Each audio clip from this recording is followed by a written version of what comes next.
ജയസുരേഷ് sir നമ്മൾ കണ്ടു. ഇപ്പോ ഈ തെരഞ്ഞെടുപ്പിൽ പോലും ജനങ്ങളുടെ കണ്ണിൽ മുളക് പൊടി വാരി എതിർന്ന രീതിയിലുള്ള പ്രചരണങ്ങൾ കൊടുക്കുന്നതൊക്കെ നമ്മൾ കണ്ടു. കാരണം ഇതിനെ ദേശീയ ദുരന്തമായി പ്രഖ്യാപിക്കണമെന്നും ദേശീയ ദുരന്തമായി പ്രഖ്യാപിക്കുന്നതിലൂടെ ഈ ഇരകൾക്ക് കേന്ദ്ര സഹായം വലിയ രീതിയിൽ കിട്ടുമെന്നും അത് പ്രഖ്യാപിക്കാത്തത് കേന്ദ്രത്തിന്റെ ബി.ജെ.പിയുടെ പിടിപ്പുകേടാണ്, കേന്ദ്ര സർക്കാർ പക വീട്ടുകയാണ്, ആ രീതിയിലൊക്കെ പറഞ്ഞുകൊണ്ട് സാധാരണക്കാരായിട്ടുള്ള ആളുകളെ ചതിക്കുന്ന രീതിയിലുള്ള പ്രവർത്തനങ്ങളും പ്രചാരണങ്ങളും ഒക്കെ നമ്മൾ കണ്ടു. എങ്ങനെയാണ് സാർ ഇതിലെ രാഷ്ട്രീയവും ഈ പറയുന്ന കോടിക്കണക്കിന് രൂപ ഈ പാവങ്ങളുടെ പേരിൽ പിരിച്ചു വെച്ച് ആ വലിയ നിധിക്ക് കാവലിരിക്കുന്ന ഒരു ഭൂതമായിട്ടിരിക്കുന്ന പിണറായി വിജയൻ, കെ ഭൂതം എന്ന് നമുക്ക് വിളിക്കാം, ഈ കെ ഭൂതത്തിന്റെ ഇന്നത്തെ ഈ രാഷ്ട്രീയം, ഈ സ്ഥിതിവിശേഷങ്ങൾ എങ്ങനെയാണ് സാർ അങ്ങ് കാണുന്നത്? ഈ പ്രശ്നത്തിൽ കേരള സംസ്ഥാന ഗവൺമെന്റ് രണ്ട് ലക്ഷ്യങ്ങളോട് കൂടിയാണ് പ്രവർത്തിക്കുന്നത്. ഒന്നാമത്തേത്, ഇപ്പോൾ ശ്രീ ഷാജിമോൻ പറഞ്ഞതുപോലെ തന്നെ ഒരു ദുരന്തം വരുമ്പോൾ അതിൽ നിന്ന് എത്ര പണം ഉണ്ടാക്കാം എന്നുള്ള ഒന്നാമത്തെ ലക്ഷ്യം. രണ്ട്, തിരഞ്ഞെടുപ്പിൽ എങ്ങനെ കൂടുതൽ വോട്ട് നേടാം എന്നുള്ള രണ്ടാമത്തെ ലക്ഷ്യം.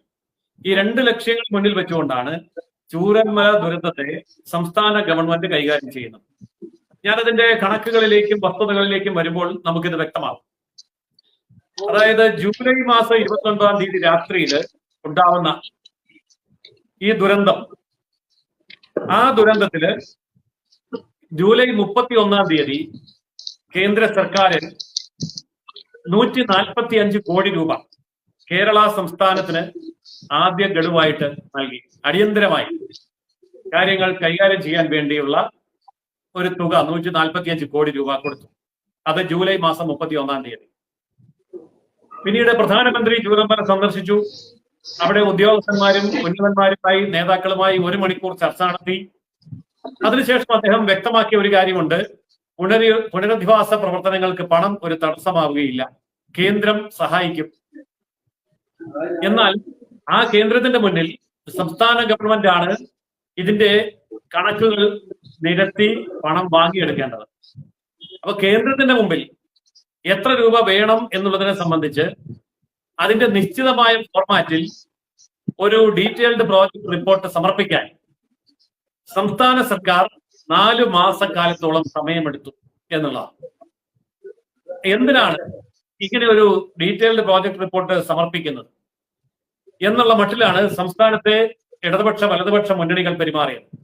അതായത് ഇത്ര രൂപ വേണം, ആയിരക്കണക്കിന് കോടി രൂപയുടെ കണക്കൊക്കെ സംസ്ഥാന മുഖ്യമന്ത്രി പറഞ്ഞപ്പോൾ അതിങ്ങ് തന്നാ പോരെ, അതിനെന്തിനാ ആലോചിക്കുന്നത് എന്ന ഒരു മട്ടിലാണ് ഞങ്ങൾ ആവശ്യപ്പെട്ടിട്ടും അപേക്ഷിച്ചിട്ടും പണം തന്നില്ല എന്നുള്ള ആരോപണം മുന്നോട്ട് വെച്ചത്. എന്നാൽ ഏതൊരു ഗവൺമെന്റും പണം അനുവദിക്കുമ്പോൾ അതിന് അതിൻ്റെതായ നടപടിക്രമങ്ങൾ പാലിക്കേണ്ടതുണ്ട് എന്നുള്ളത് ജനങ്ങൾക്ക് അറിയില്ല. ആ ജനങ്ങളുടെ അന്ധത, അജ്ഞത മുതലെടുത്തുകൊണ്ട് ഞങ്ങൾ ചോദിച്ചിട്ടും കേന്ദ്രം പണം തരുന്നില്ല എന്നുള്ള ഒരു പ്രചരണമാണ് അഴിച്ചുവിട്ടത്. ഈ ചോദിച്ചിട്ട് പണം തരില്ല എന്ന് പറഞ്ഞാൽ അതിന്റെ അർത്ഥം ചോദിക്കേണ്ടതുപോലെ ചോദിക്കണം. ഒരു സർക്കാരും തമ്മിൽ ഒരു ഇടപാട് നടത്തുമ്പോൾ എന്നല്ല, ഒരു വ്യക്തിയും തമ്മിലാണെങ്കിൽ പോലും ഏതൊരു കാര്യത്തിനും അതിൻ്റെതായ നിയമവശമായ കാര്യങ്ങളുണ്ട്. ഒരു ഉദാഹരണം പറഞ്ഞാൽ, ശ്മശാനത്തിന്റെ ഗേറ്റിന് മുന്നിൽ വെച്ച ഒരാൾ വാഹനാപകടത്തിൽ പെട്ടു എന്നിരിക്കട്ടെ, അയാള് വാഹനം കയറി മരിച്ചു. എന്നാൽ ശ്മശാനത്തിന്റെ ഗേറ്റിലല്ലേ നേരെ അകത്തേക്ക് കയറ്റി സംസ്കരിക്കാം എന്ന് പറഞ്ഞാൽ അത് നടപ്പുള്ള കാര്യമല്ല. നമ്മുടെ നാട്ടിലെ നിയമം അനുസരിച്ച് മരിച്ച ആ ബോഡി ആശുപത്രിയിൽ എത്തിക്കുകയും പോസ്റ്റ്മോർട്ടം നടത്തുകയും അതിന്റെ റിപ്പോർട്ടൊക്കെ എഴുതുകയും ചെയ്തതിന് ശേഷം മാത്രമേ ആ ശ്മശാനത്തിൽ സംസ്കരിക്കാൻ പാടുള്ളൂ. അതാണ് അതിന്റെ നിയമം. എന്തിനാ നിയമം? മരിച്ചല്ലേ കിടക്കുന്ന ശ്മശാനത്തിന്റെ മുമ്പിലല്ലേ, എഴുത്തങ്ങ് ദഹിപ്പിച്ചാ പോരെ, അല്ലെ സംസ്കരിച്ചാ പോരെ എന്ന് ചോദിച്ചാൽ സാധാരണക്കാർക്ക് അത് മനസ്സിലാവും. അങ്ങനെ ഒരു നിയമമുണ്ട്, അത് അങ്ങനെയാണ്. അപ്പോൾ അതിനേക്കാൾ എത്രയോ വലിയ കാര്യമാണ് ഇതുപോലെ ഒരു ദുരന്തത്തിന്റെ ശാസ്ത്രീയവും ഗവൺമെന്റിന്റെ ഭരണപരവുമായ കാര്യങ്ങൾ. അപ്പോൾ 31-ാം തീയതി കേന്ദ്ര സർക്കാർ 145 കോടി രൂപ അടിയന്തര ആവശ്യങ്ങൾക്ക് വേണ്ടി കൊടുത്തു.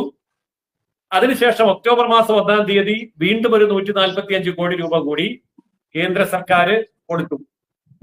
അതിനൊപ്പം സംസ്ഥാന സർക്കാർ 96 കോടി രൂപ സംസ്ഥാന സർക്കാർ വിഹിതമായി കൊടുത്തു. അതായത് 290 കോടി രൂപ കേന്ദ്രവും 96 കോടി രൂപ സംസ്ഥാന ഗവൺമെന്റും കൊടുക്കുമ്പോൾ 386 കോടി രൂപ സംസ്ഥാന ഗവൺമെന്റിന്റെ ഖജനാവിലേക്ക് എത്തി. അപ്പോൾ 386 കോടി രൂപ ഒക്ടോബർ 1-ന് സംസ്ഥാന ഗവൺമെന്റ് ഖജനാവിലുണ്ട്. പിന്നീട് മാർച്ച് 31 SDRF ഫണ്ട് മൊത്തമായി നോക്കുമ്പോൾ അവിടെ 394.99 കോടി രൂപ കൂടി വന്നിട്ടുണ്ട്. ആകെ 770 കോടി രൂപ മാർച്ച് മാസം 31 സംസ്ഥാന സർക്കാരിന്റെ ഖജനാവിലുണ്ട്. ഇതിന് പുറമെയാണ് കേരളത്തിലെ ജനങ്ങളും സംഘടനകളും സ്ഥാപനങ്ങളും കൂടി പിരിച്ച് സമർപ്പിച്ച 531 കോടി രൂപ വീണ്ടും നമ്മുടെ ഖജനാവിലെത്തുമ്പോൾ 1301 കോടി രൂപ അവിടെയുണ്ട്. ഇതിന് പുറമെ BJP ഭരിക്കുന്ന സംസ്ഥാന സർക്കാരുകൾ 80 കോടി രൂപ കൊടുത്തിട്ടുണ്ട്. അപ്പോൾ 1381 കോടി രൂപ സംസ്ഥാന സർക്കാരിന്റെ ഖജനാവിൽ ഇപ്പോൾ നിലവിൽ ഉണ്ട്.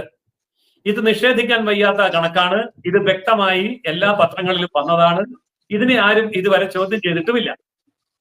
ഇനി ഇതിന്റെ നാശനഷ്ടങ്ങളെ കുറിച്ച് ഉള്ള കണക്കുകൾ പരിശോധിക്കുമ്പോൾ പൂർണ്ണമായി തകർന്ന വീടുകളുടെ കണക്ക് സർക്കാർ പറഞ്ഞിരിക്കുന്നത് 236 വീടുകൾ, ഭാഗികമായി തകർന്ന വീടുകൾ 241 വീടുകൾ, അങ്ങനെ പൂർണ്ണമായും ഭാഗികമായും തകർന്ന വീടുകൾ 477 വീടുകൾ.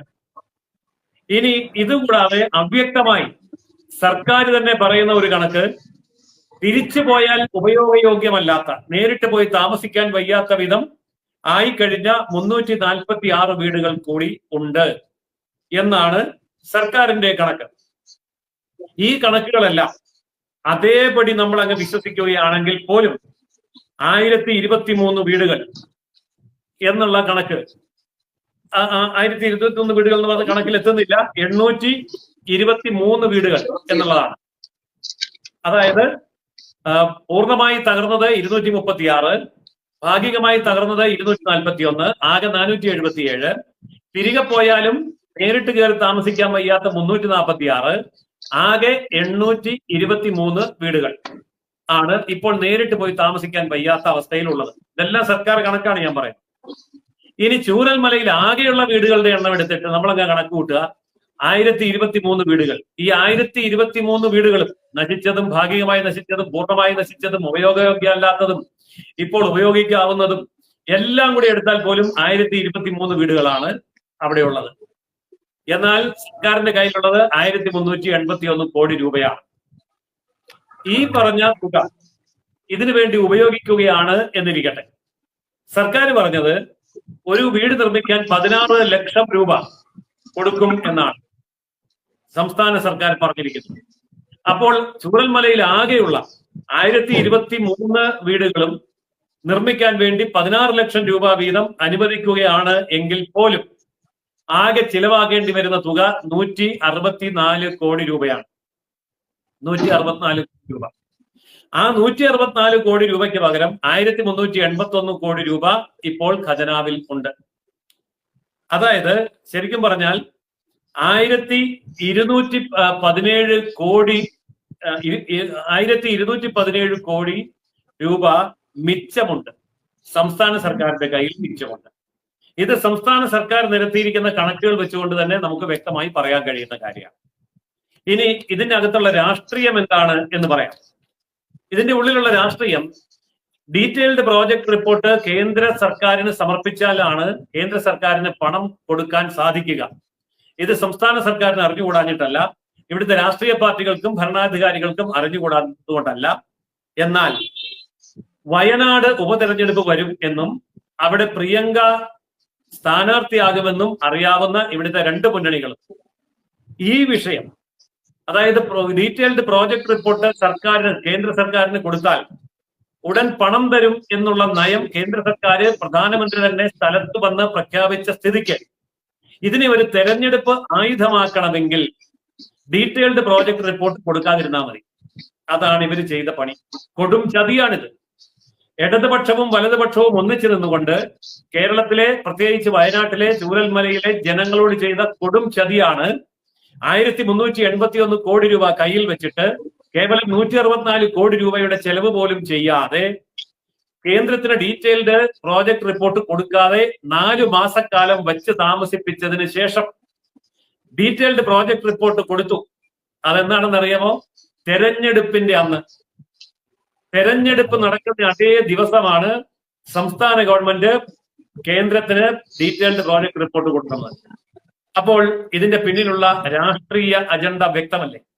അതായത് ഇലക്ഷൻ വരെ കേന്ദ്രമൊന്നും തന്നില്ല എന്നുള്ള ആ ഒരു വികാരം നിലനിർത്തുക, ഇലക്ഷന് മുമ്പ് ഇവിടെ വലിയ തോതിലുള്ള ഹർത്താൽ സംഘടിപ്പിക്കുക, ബന്ദ് സംഘടിപ്പിക്കുക, അങ്ങനെ ജനവികാരം കേന്ദ്രത്തിനും BJPക്കും എതിരായി തിരിക്കുക.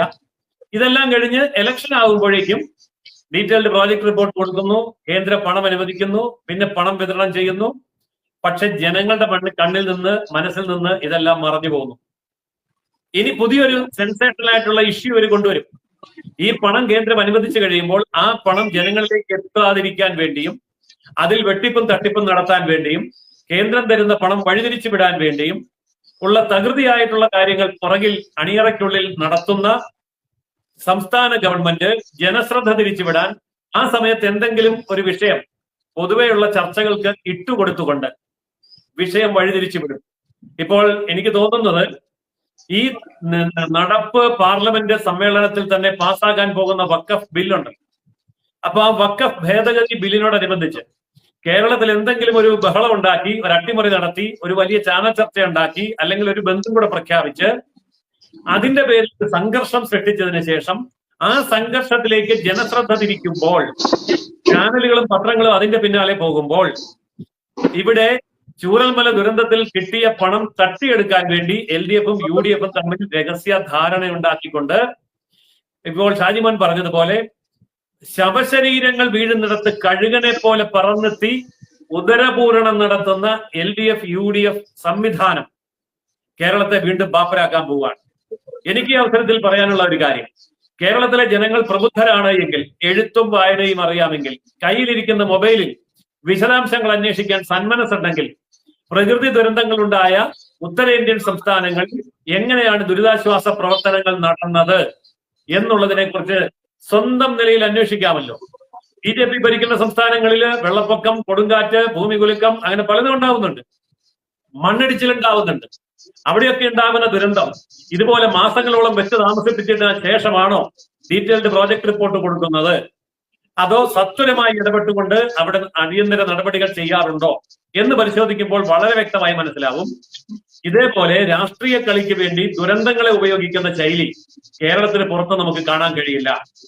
അതിൽ ഇടത് വലത് മുന്നണികൾ ഒറ്റക്കെട്ടായി നിന്നുകൊണ്ട് BJPക്ക് ഇതിൽ നിന്ന് പൊളിറ്റിക്കൽ മൈലേജ് ഉണ്ടാവാതിരിക്കാൻ വേണ്ടി, യാതൊരു രംഗത്തും അത് BJPക്ക് ഗുണമാകാതിരിക്കാൻ വേണ്ടി വച്ച് താമസിപ്പിക്കുകയും ഈ സംഭവം, അതായത് ദുരിതാശ്വാസം ജനങ്ങളുടെ കയ്യിലേക്ക് എത്തുന്ന സമയം മറ്റ് വിവാദപരമായ എന്തെങ്കിലും ഒരു പ്രശ്നം ഉണ്ടാക്കിക്കൊണ്ട് ജനശ്രദ്ധ തിരിച്ചുവിടുകയും അതിന്റെ മറവിൽ ഈ കേന്ദ്ര സർക്കാർ തന്ന പണം കൊള്ളയടിക്കുകയും ചെയ്യുക എന്നുള്ള ഇടത് വലത് മുന്നണികളുടെ അജണ്ട, അതിനെയാണ് കേരളം ഇനി നേരിടേണ്ടത് എന്നാണ് എനിക്ക് പറയാനുള്ളത്.